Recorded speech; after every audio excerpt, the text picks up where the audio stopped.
She Wore a Yellow Ribbon wasn't just a Western. It was a war with the weather, a gamble on an aging star, and a race against a storm that nearly destroyed everything. John Ford bet his career on Monument Valley. John Wayne hated the script, and one shot, the one that won an Oscar. It happened because the crew refused to stop rolling when the sky split open.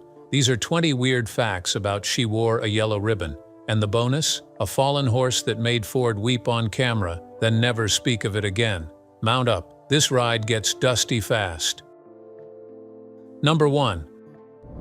John Wayne didn't want to play Captain Nathan Brittles. Not at first. He was 41 years old, still riding high as Hollywood's action hero, and Ford wanted him to play a man on the verge of retirement, a character with gray streaks in his hair, a limp in his step, and a clock ticking down to his last day in uniform.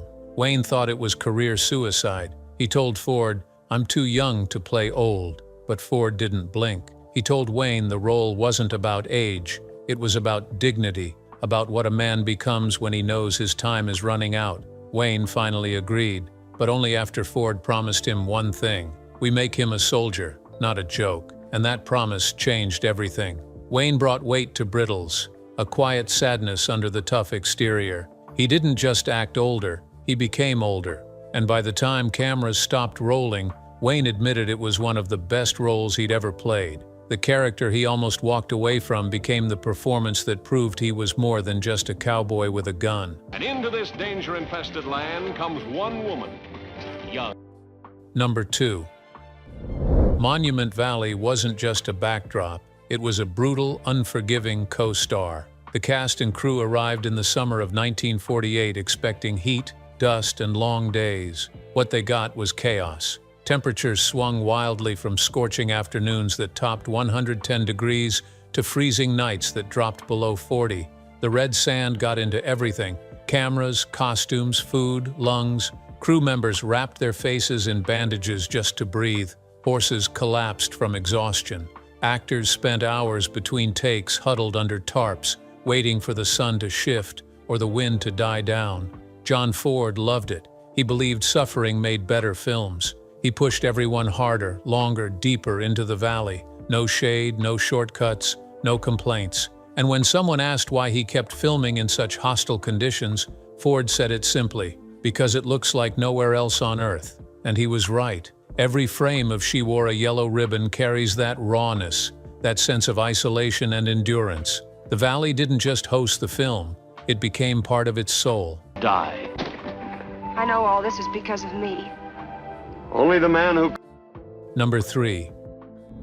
Winton C. Hawk was the cinematographer, a quiet perfectionist who treated light like religion. He'd study the sun for hours, calculating angles, waiting for the exact moment when Monument Valley would glow. John Ford didn't care. Ford shot fast, instinctive, moving on gut feeling rather than technical precision, and the two men clashed constantly.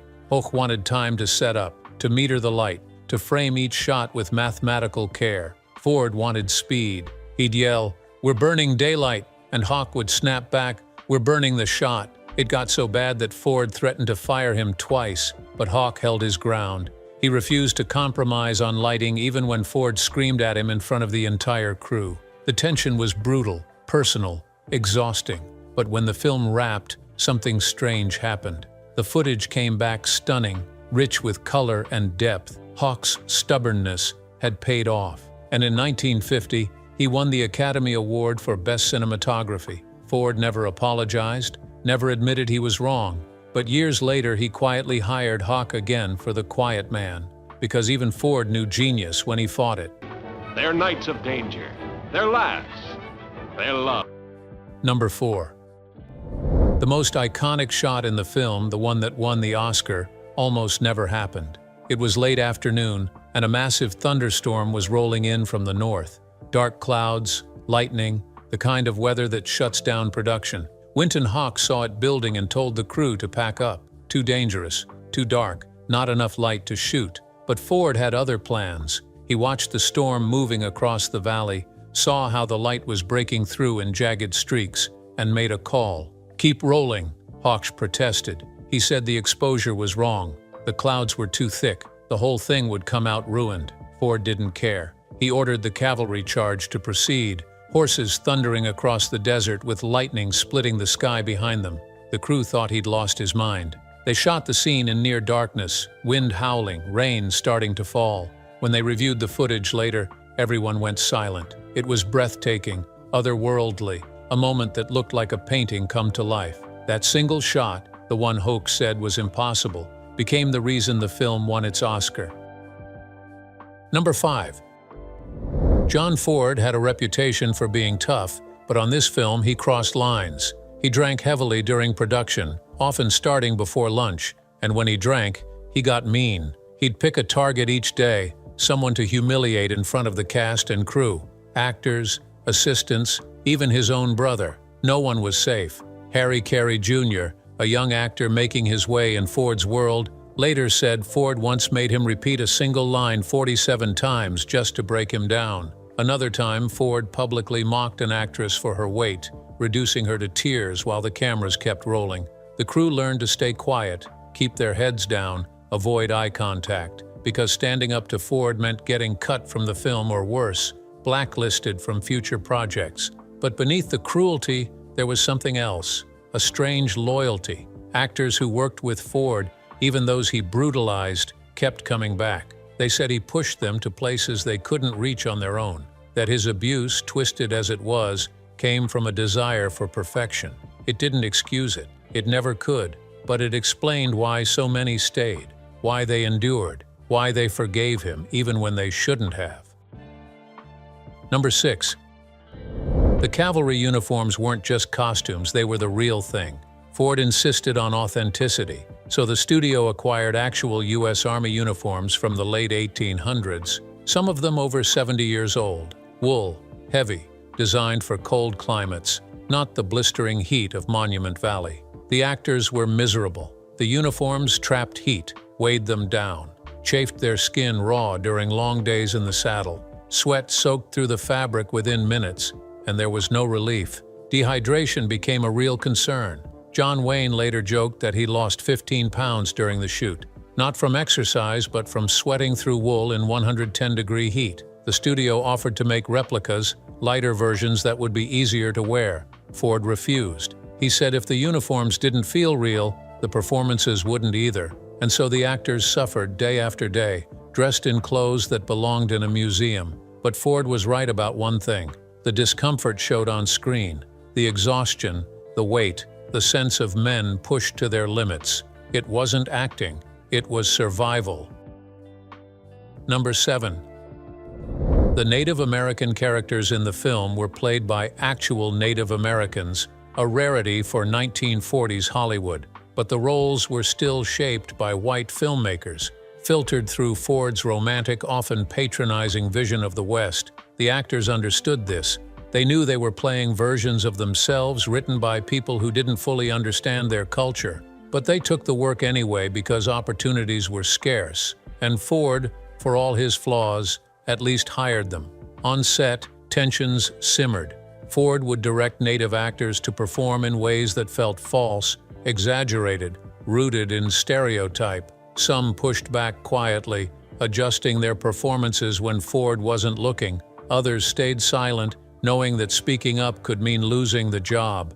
Years later, Native actors who worked with Ford spoke about the experience with mixed feelings: gratitude for the work, frustration with the limitations, pride in what they brought to the roles despite the script. She Wore a Yellow Ribbon wasn't a film made by Native voices, but it was one of the few films where they appeared at all, holding space in a Hollywood that rarely saw them as anything but background.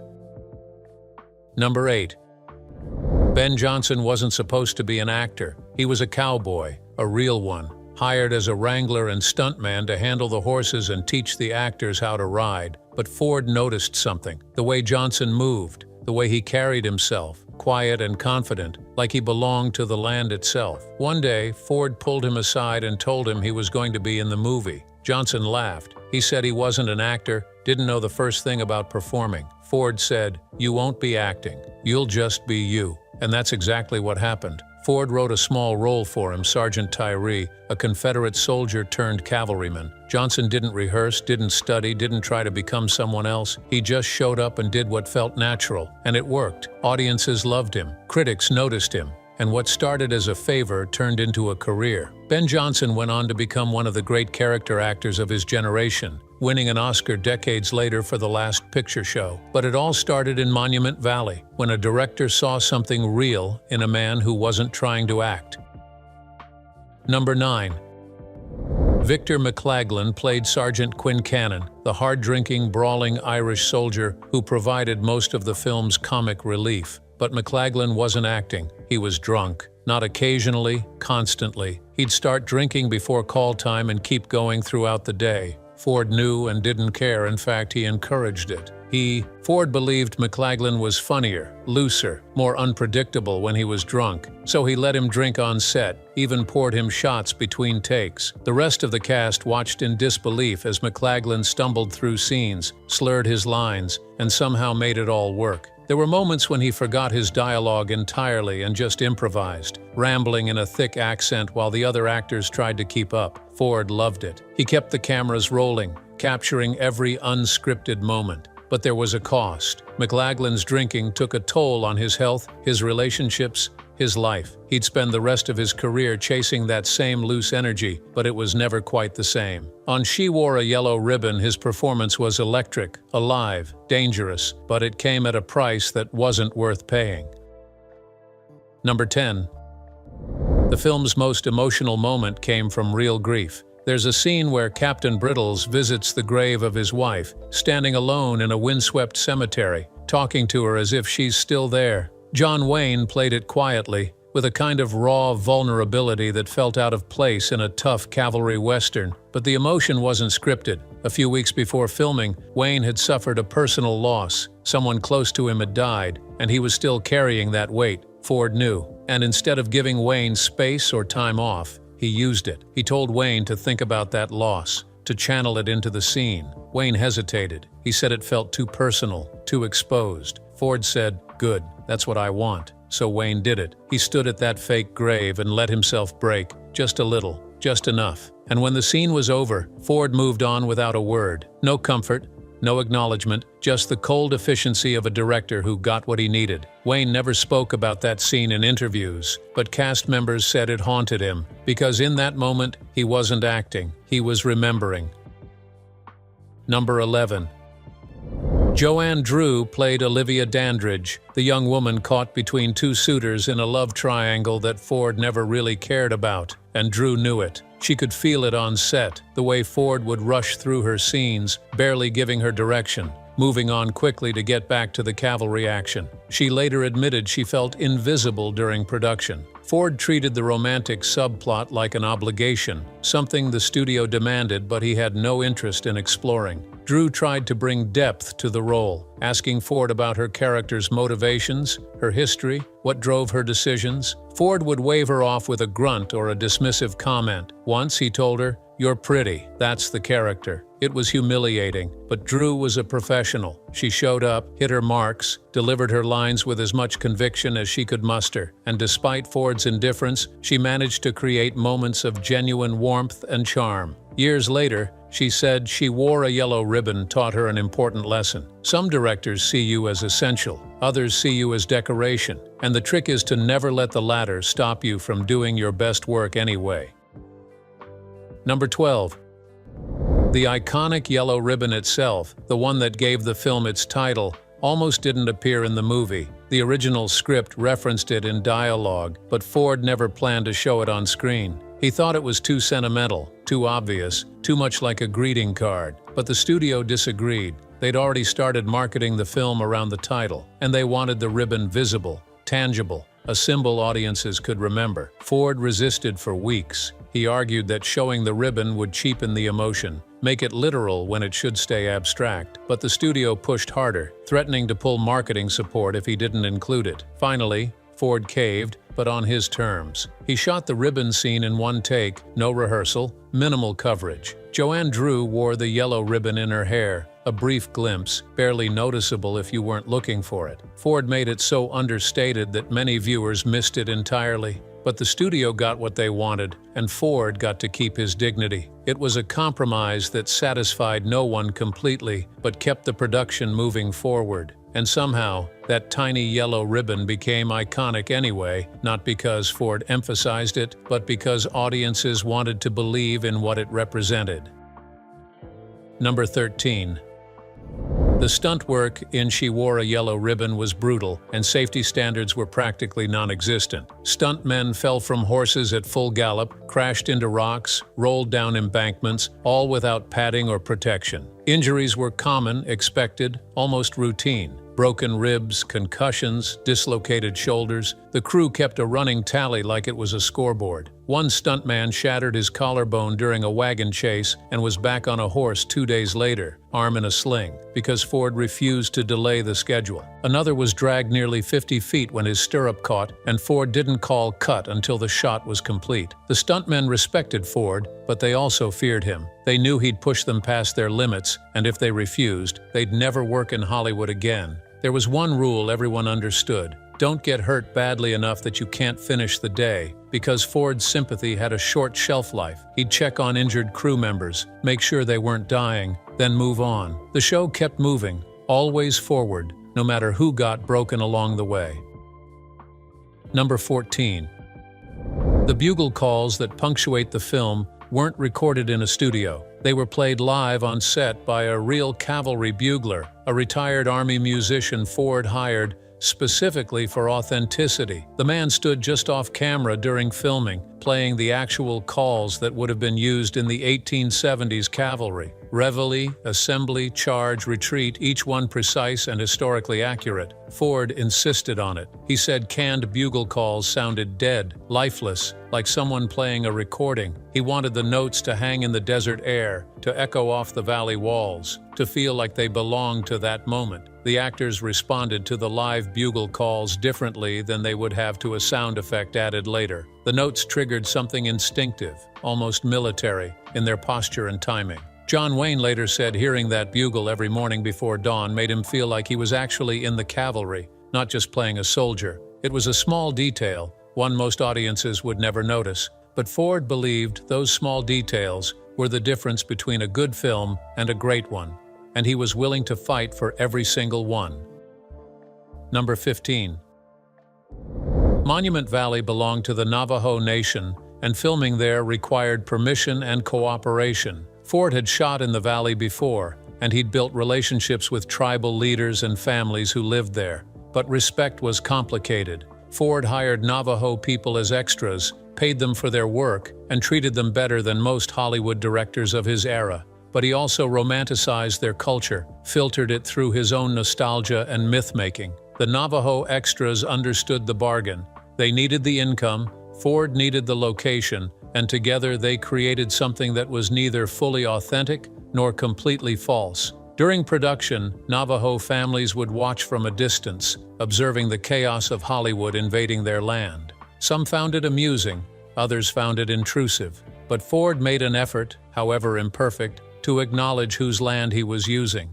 He attended Navajo ceremonies, shared meals, listened to stories. It wasn't enough to erase the fundamental imbalance of the situation, a white director profiting from native land to tell a white cavalry story. But it was more than most filmmakers bothered to do. And for the Navajo people who worked on the film, it was a moment of visibility in an industry that usually rendered them invisible. Number 16. There's a moment in the film where the cavalry rides through a narrow canyon, and the shot required perfect timing. Horses galloping in formation, dust rising, light hitting just right. They rehearsed it for days, but something always went wrong. Horses broke formation. Riders missed their marks. The dust obscured the action. Ford was losing his patience, screaming at everyone, threatening to scrap the shot entirely. On the final attempt, everything aligned. The horses moved in perfect synchronization. The dust rose like a curtain. The light broke through at exactly the right moment. It was beautiful, breathtaking, one of the most cinematic shots in the film. And then, disaster. One of the horses stumbled. The rider went flying, hit the ground hard, and didn't move. Ford yelled "cut" and ran to the fallen rider, something he rarely did. The crew rushed in, and for a few terrible seconds, everyone thought they'd witnessed a death. But the rider stirred, gasping for air. Wind knocked out but alive. Ford helped him up, checked him over, then did something no one expected. He hugged him, just for a moment, then pulled back and returned to his cold, distant self. But that brief flash of humanity, that split second of genuine concern, it reminded everyone that beneath Ford's cruelty was a man who understood the cost of the beauty he demanded. Number 17. The film's score was composed by Richard Hageman, who wove traditional cavalry songs and folk melodies throughout the soundtrack. But the most memorable musical moment came from a tune Ford insisted on including against everyone's advice. She Wore a Yellow Ribbon. The old Civil War marching song was considered outdated, too nostalgic, too sentimental for a 1949 audience. The studio wanted a modern, orchestral score that would feel contemporary. Ford refused. He said the song was the heart of the story, the thread that connected soldiers across generations, the melody that made men remember why they fought. Hageman arranged it multiple ways throughout the film, sometimes triumphant, sometimes melancholy, always present. And Ford was right. That simple melody became inseparable from the movie's identity. Audiences left theaters humming it. Radio stations played it. It became a hit all over again, decades after it was first written. The studio executives who fought against it never admitted they were wrong, but they didn't have to. The box office receipts said everything. Number 18. One of the film's most powerful sequences is the retirement ceremony for Captain Brittles, where the cavalry honors him on his final day of service. It's quiet, dignified, filled with unspoken emotion, and it nearly broke John Wayne. Wayne had never been comfortable with emotional scenes, always preferring action and tough guy dialogue. But this scene required something different: vulnerability, gratitude, the weight of a life spent in service. Ford gave Wayne almost no direction, just told him to stand there and receive the moment. Wayne struggled. Between takes, he'd walk away from the set, composing himself, trying to find the right balance. Cast members said he looked genuinely shaken, like the scene was pulling something real out of him. And when they finally captured it, when Wayne stood there accepting his gold watch and trying not to show what it meant, it was devastating. Because somewhere in that performance, Wayne wasn't just playing Captain Brittles, he was confronting his own aging, his own mortality, his own fear of being put out to pasture. Ford knew it. He'd designed the scene to hurt Wayne, to make him feel what Brittles felt, and it worked. The performance became one of Wayne's finest moments on screen, and one he never liked watching. Number 19. The climactic chase scene, where the cavalry pursues a native war party through the valley, was the most expensive sequence in the film. Over 200 horses, dozens of riders, multiple cameras, days of coordination, and it almost killed the production. The first day of shooting the chase, a freak dust storm rolled in, visibility dropped to nearly zero, and half the riders got separated from the main group. Some got lost in the valley for hours, wandering through canyons, unable to find their way back. Radios didn't work. Communication broke down. Ford kept filming what he could see, which was almost nothing. When the dust finally cleared and everyone was accounted for, miraculously no one was seriously hurt. Ford looked at the footage. It was unusable, grainy, chaotic, impossible to edit into anything coherent. They had to reshoot the entire sequence. It cost the production nearly 2 weeks and pushed the budget dangerously close to its limit. The studio panicked, threatened to shut down production, demanded Ford submit a new schedule, but Ford, stubborn as ever, refused to compromise. He reshot the chase exactly as planned, taking the same risks, pushing the same limits, and this time, everything worked. The sequence became the centerpiece of the film, a thundering, visceral expression of cavalry life that justified every risk Ford took. Number 20.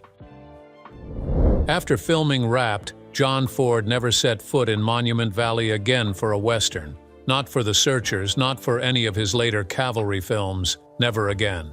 Cast members asked him why, and he'd deflect, change the subject, make a joke, but Winton Hoke, the cinematographer, later revealed the truth. Ford had said the valley was haunted for him now, that every time he looked at photographs from She Wore a Yellow Ribbon, he didn't see the beauty, he saw the suffering. The injuries, the fights, the cruelty, the way he'd pushed everyone past their breaking point. Ford was proud of the film, proud of what they'd accomplished, but he couldn't separate the art from the cost. So, he stayed away. He filmed other westerns in other locations, always finding reasons why Monument Valley wouldn't work, and he never admitted it publicly. But everyone close to him understood. She wore a yellow ribbon, had taken something from Ford, some piece of himself he couldn't get back, and rather than return and confront it, he simply let the valley become a memory, beautiful and terrible and untouchable. Because sometimes the greatest art comes from places we can never visit again.